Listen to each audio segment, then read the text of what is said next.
আছি খেসারি ডালের বড়া আলুর ঝোল। দেখো খেসারি ডাল দিয়ে বড়া করে ঝোল করব।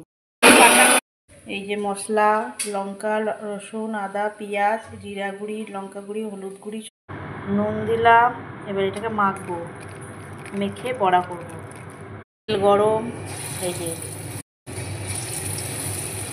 বড়া ভাজা হয়ে গেছে। এবারে যে দেখো বড়া ভাজা কমপ্লিট। এখানে সাদা জিরে, তেজপাতা আমি তেলে দেবো। এরপর আলু,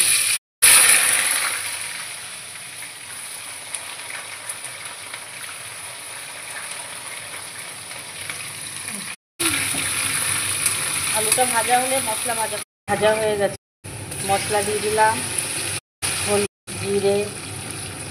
জিরে গুঁড়ি, লঙ্কা গুঁড়ি, এবারে টমেটো। আমি এটা কষাবো। মশলাটা ভাজা ভাজা আলুর সাথে হবে। নুন দিয়ে দিলাম, হয়ে গেছে। জল দিই, এই যে জল দিয়ে দিলাম। তারপর বড়া দেবো।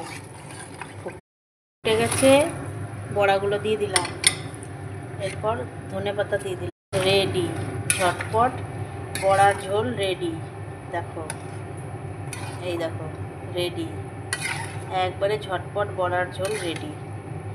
এটা এখন ঝোলের মধ্যে কি সুন্দর ফুলে যাবে, একবারে রেডি।